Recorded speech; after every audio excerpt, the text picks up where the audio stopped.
নির্ঝর আবাসিক, চারপাশে সবুজ গাছ আর ফুলের সমারোহ, সাথে একটি বড় লেক। চারপাশের নারিকেল গাছের চিরল পাতাগুলো হালকা বাতাসে থেকে থেকে দোলে উঠছে। পাখির কিচিরমিচিরে পুরো জায়গাটা অসাধারণ লাগে। এই অমায়িক পরিবেশে থমথমে মুখে দাঁড়িয়ে আছে পিউ আর সৌম্য। পিউ এর চোখের থেকে গড়িয়ে পড়ছে জল। সে আর কখনোই স্বর্গকে মুখ দেখাতে পারবে না। পিউ কান্না থামিয়ে শক্ত কণ্ঠে বলে উঠল, তোমাকে সব জানানোর পরও মেজর মোহিতকে কেন জানালে না সৌম্য? পিউয়ের এখানে অভিযোগের আঙুল উঠানো দেখে অবাকের চরম সীমায় পৌঁছে গেল সৌম্য।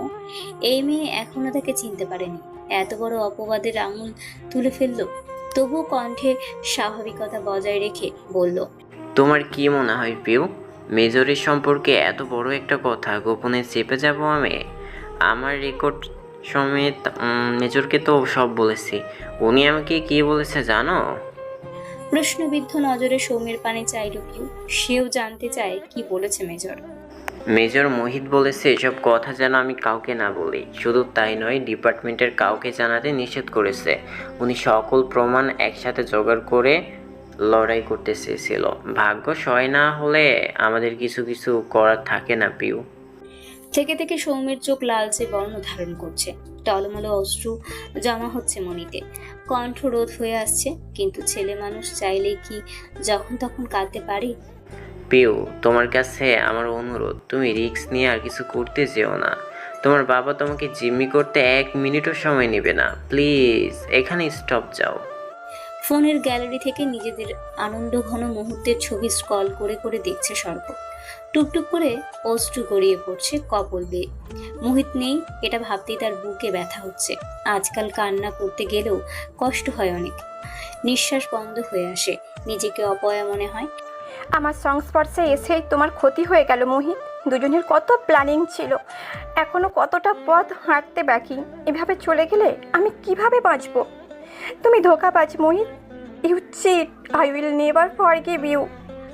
হঠাৎই চিল্লাচিল্লি শুরু করে দিল স্বর্গ। বেড সাইডে টেবিলের উপর থাকা ফুলদানিটা ছুঁড়ে মারল ড্রেসিং টেবিলের আয়নায়। মুহূর্তেই পুরো রুমে ঝনঝন শব্দে আলোড়িত হয়ে গেল। বাইরে থেকে তনুজা আর সুখ দরজা কড়া নেড়ে যাচ্ছে, কিন্তু স্বর্গ দরজা খোলে না। মেয়ের এমন দুরবস্থা মা হয়ে সহ্য করতে পারছে না তনুজা। এমন কঠিন পরিস্থিতিতে কোনোদিন তার পড়তে হবে এটা তিনি দুঃস্বপ্ন ভাবেননি। সুখ দরজার বাইরে থেকে বলে উঠল, প্লিজ আপু শান্ত হয়ে যা, ভাইয়া ঠিক ফিরে আসবে। আম্মা অসুস্থ হয়ে যাচ্ছে, প্লিজ হুঁশে আয়। তনুজা কাঁদতে কাঁদতে স্বর্গকে উদ্দেশ্য করে বলল, মাম্মা যেখান থেকে পারি মোহিতকে এনে দেব, তবু এমন করিস না বাবা। হঠাৎই শান্ত হলো স্বর্গ। স্বাভাবিক গলায় মাকে উদ্দেশ্য করে বলে উঠল, কিচ্ছু হয়নি মামা, আমি ঠিক আছি। চলে যাও দরজার সামনে থেকে। ট্রাক ড্রাইভার ছেলেটিকে আদ্রিয়ান ঢাকায় এনে সিএমএইচ এ ভর্তি করেছে। ছেলেটিকে তাদের প্রয়োজন। ভয়ে ঘাবড়ে আছে ছেলেটি। একটু স্বাভাবিক হলেই জবানবন্দি নেওয়ার কাজ শুরু করা হবে। ছেলেটির মা আর ছোট ছোট ভাই বোনকেও ঢাকায় এনেছে, নিরাপদ স্থানে আশ্রয় রাখা হয়েছে। এই মুহূর্তে ছেলেটির স্বাভাবিক জীবনে ফিরে আসা সবার কাছে বেশি ইম্পর্টেন্ট। আরবি দেখলেই ভয়ে কেঁদে উঠেছে ছেলেটি। আর কিছু বলছে সে কিছু জানে না। বিভিন্ন কায়দা করে তাকে ট্রমা থেকে বের করতে হবে। কিভাবে ছেলের মুখ থেকে কথা বের করতে হয় তা মেজর আদ্রিয়ানের খুব ভালো করেই জানা আছে। অপেক্ষা শুধু উপযুক্ত সময়ের। জুন মাস শেষ হয়ে জুলাইয়ে পড়েছে। এক লহমায় কেটে গেছে 25টি দিন। অসহায় দরিদ্র পরিবারটি অচেনা লোকটিকে নিয়ে ভীষণ বিপদে পড়েছে। কবে লোকটির জ্ঞান ফিরবে, কবে তার আসল পরিচয় জানা যাবে? প্রতিদিনের মতো সেদিনও তারা খুব সকালে অন্ধকার না কাটতেই দেবতার পূজা দেবার জন্য সুরমা নদীর তীরে গিয়েছিলেন। নদীর তীরে তারা রহস্যজনক কিছু দেখতে পেয়ে দৌড়ে এগিয়ে যায়।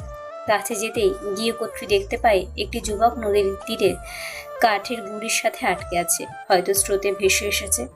পরনে কাপড় ছেঁড়া।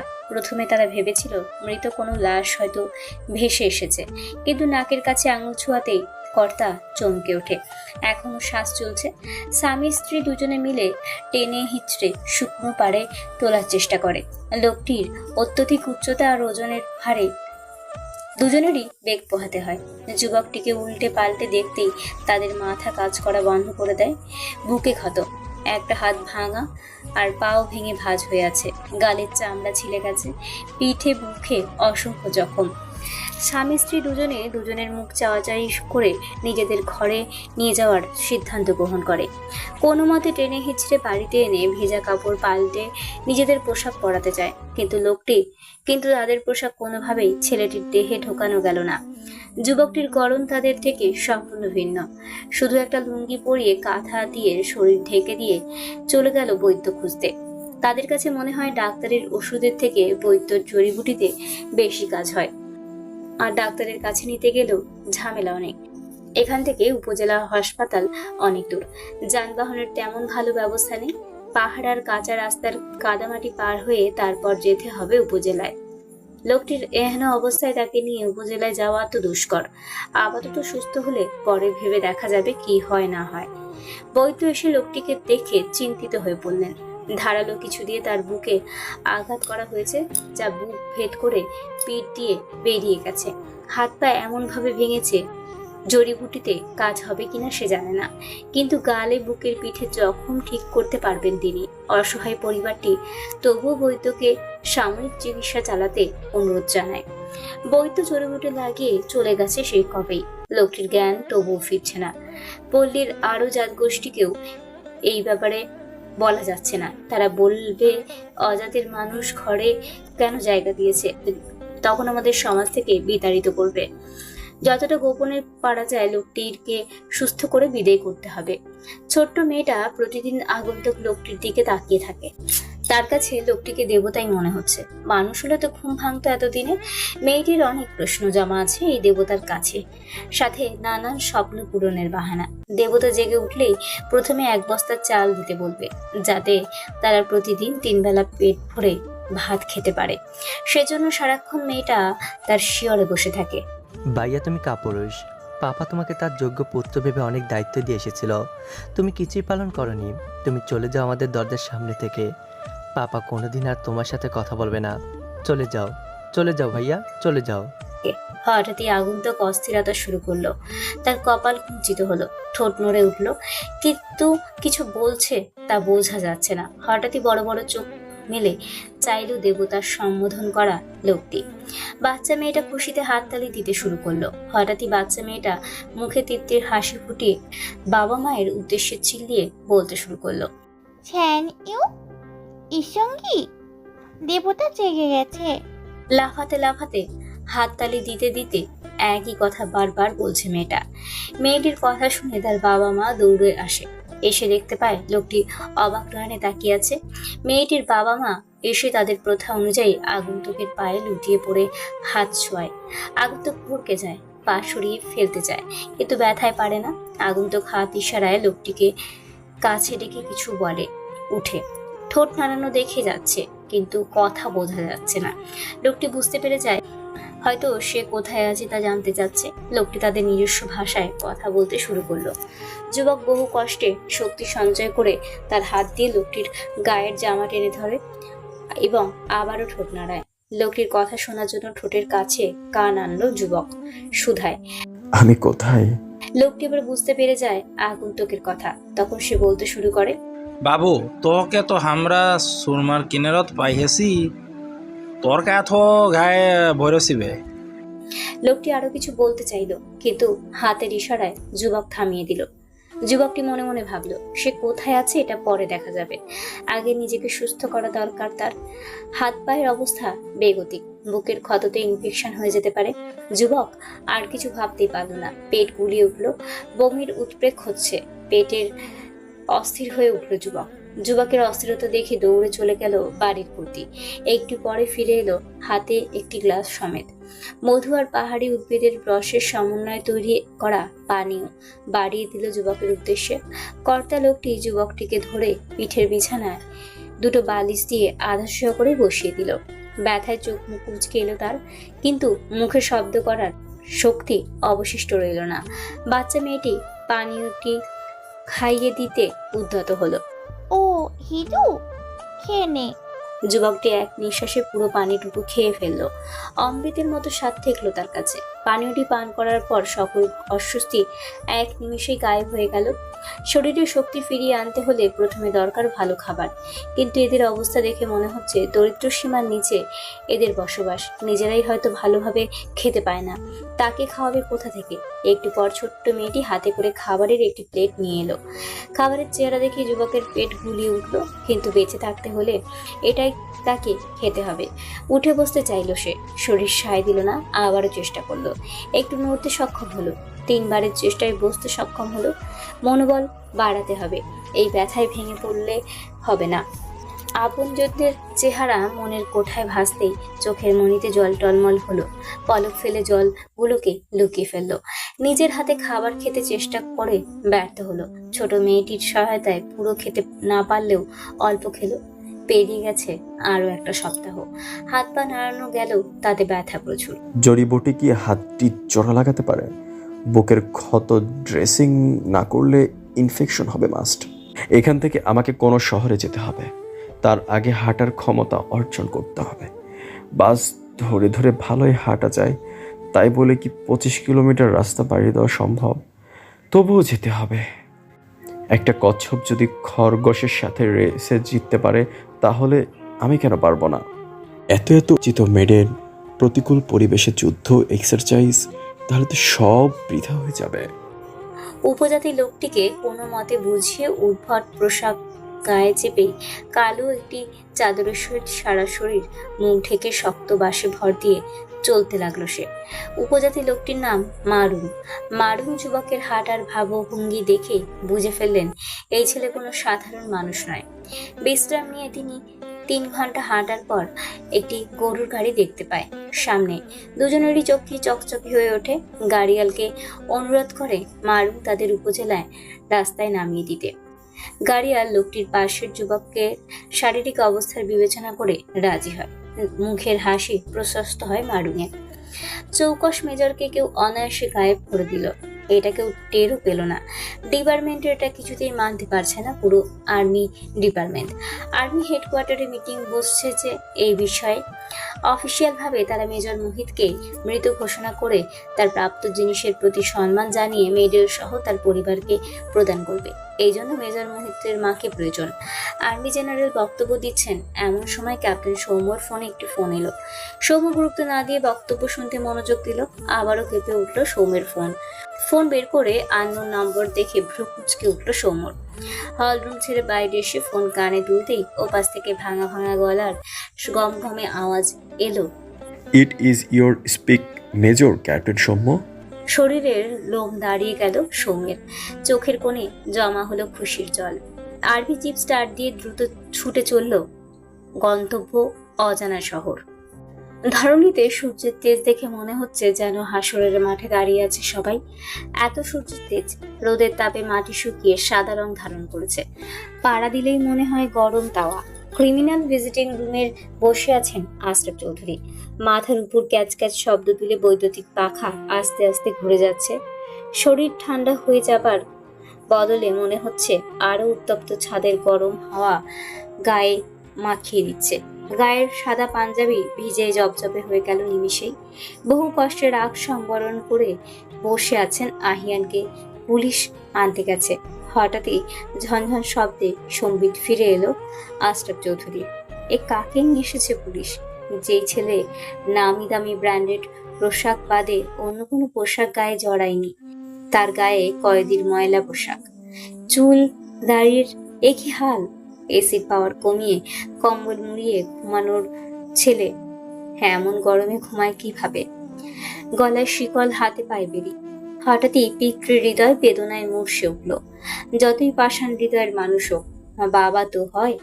ছেলে আজ উন্মাদ হয়ে কয়েদি জীবন গুজরান করছে। সুস্থ হওয়া মাত্রই ফাঁসির হুকুম হবে। কি থেকে কি করে দিল সালাম মেজর মোহিত। আশরাফ চৌধুরীকে দেখা মাত্রই একদলা থুতু ছুড়ে দিল আহিয়ান। এরপর হঠাৎই উত্তেজিত হয়ে গেল। তেড়ে মারতে আসলো আশরাফ চৌধুরীকে। দুজন কনস্টেবল কোন রকমে কবজা করে ফেললো আহিয়ানকে। এরপর খিক খিক করে হেসে উঠলো আহিয়ান। আশরাফ চৌধুরীকে উদ্দেশ্য করে বলে উঠল, পাপা, মেজর মোহিত ওয়াসিফ তোমাকে পিষে ফেলবে। পালিয়ে যাও পাপা, আমি তাকে দেখে ফেলেছি, সে আসছে।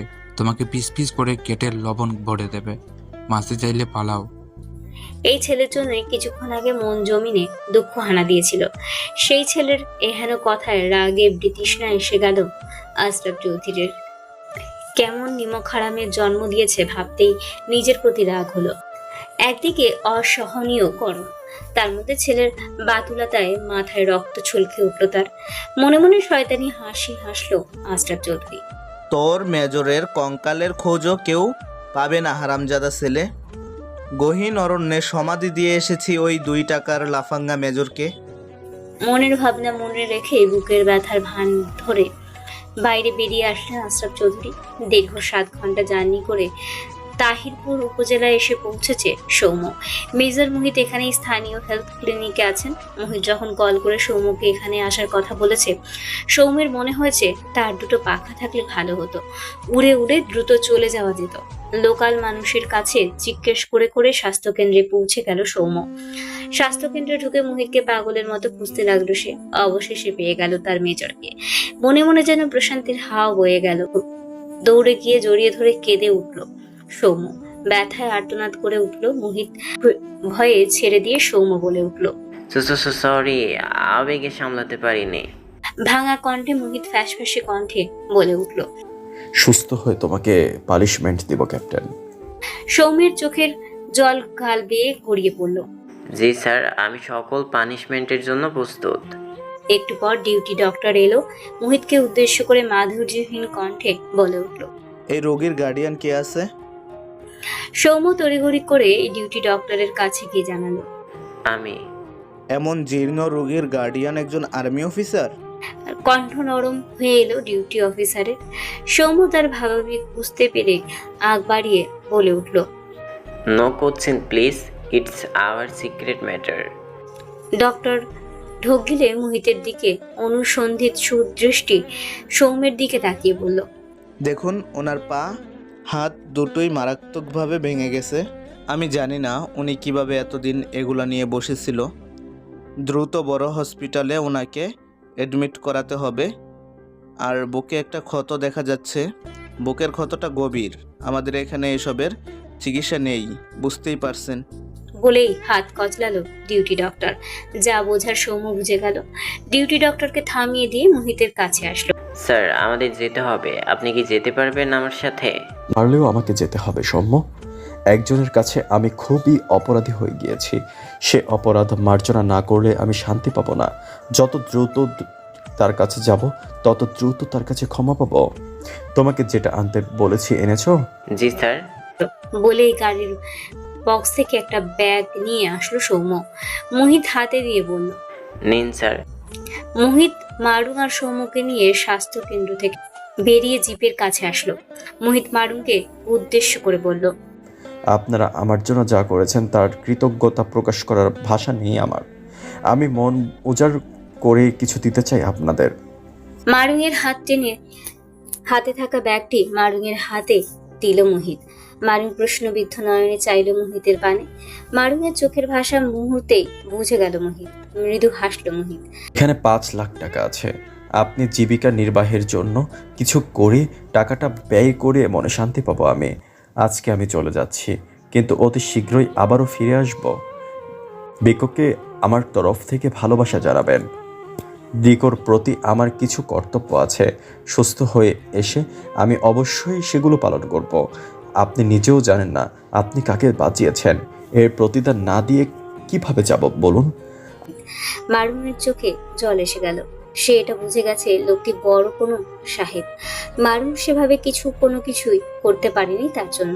যতটুকু করেছে তার বিনিময়ে দেবতা তার জন্য এত বড় পুরস্কার রেখে গেছে সে ভাবতেই পারেনি। কাঁদতে কাঁদতে মারুং মোহিতকে হাত জোর করে ধন্যবাদ জানালো।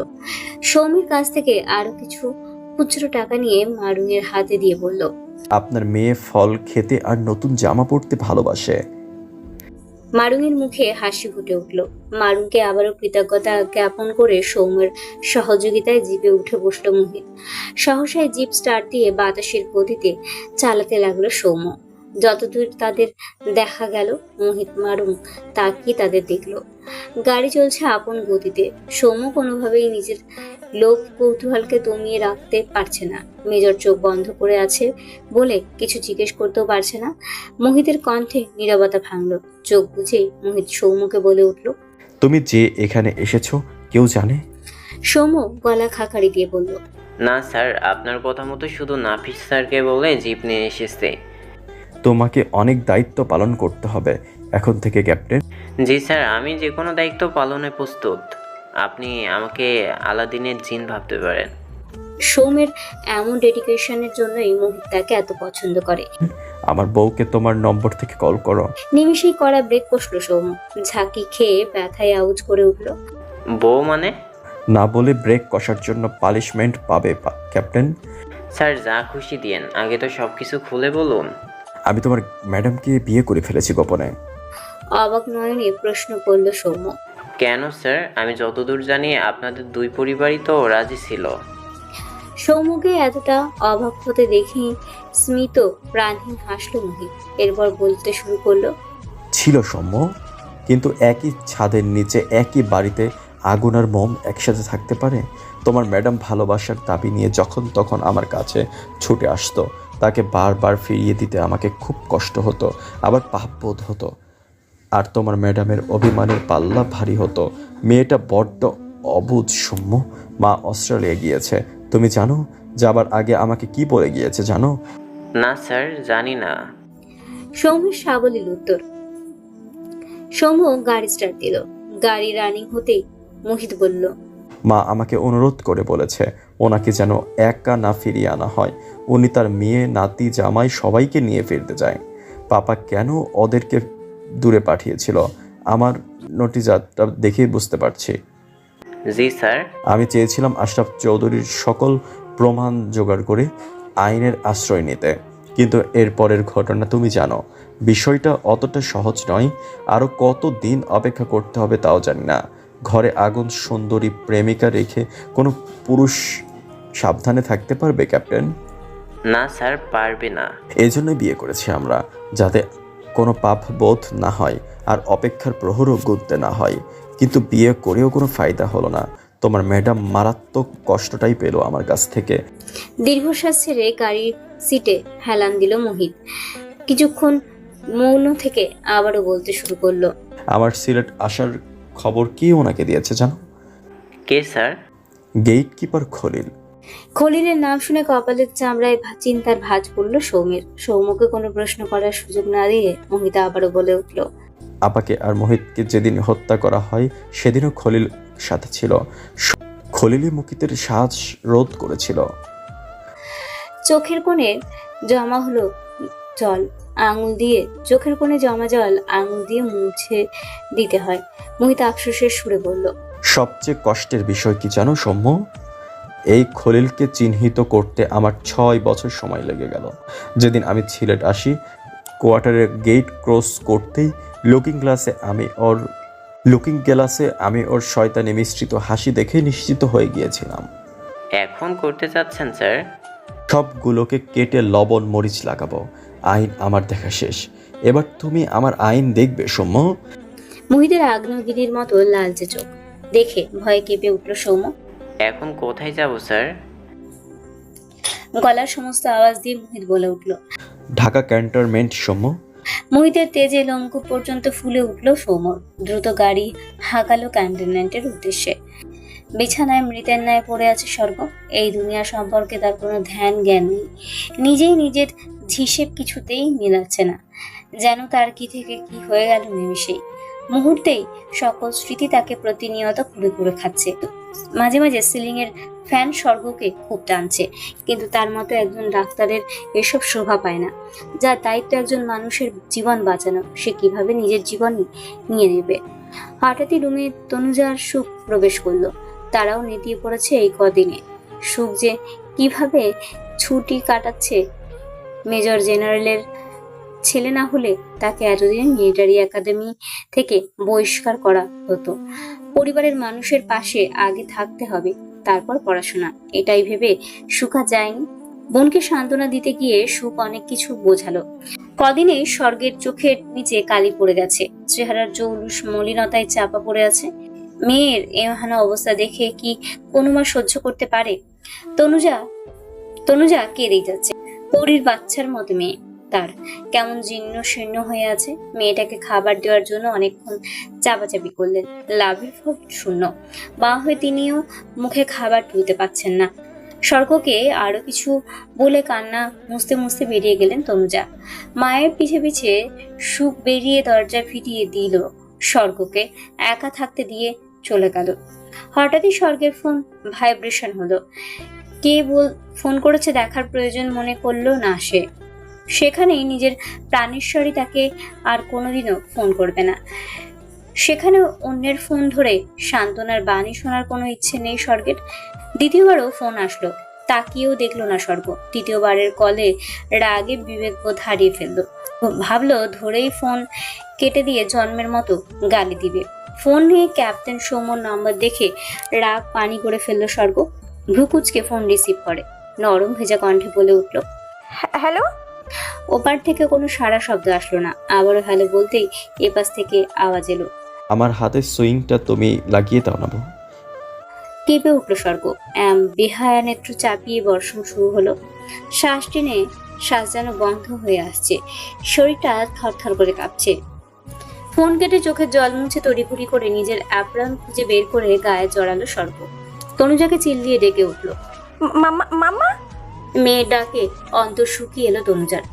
আবার নতুন কোন তাণ্ডব আসতে চলেছে। সুখকে নিয়ে দৌড়ে ড্রয়িং রুমে এলেন তনুজা। মেয়ের কান্না দেখে আরো ভয় পেয়ে গেলেন তিনি। স্বর্গ কান্নার চোটে কথাই বলতে পারছে না, তবুও ভাঙা ভাঙা কণ্ঠে বলে উঠল, মুহিতের পছন্দের ইলিশ পোলাও করে সুখকে দিয়ে সিএমসিএইচে পাঠিয়ে দিও। আমি যাচ্ছি ওখানে। মুহিত আমার কাছে চিকিৎসার আবদার করেছে।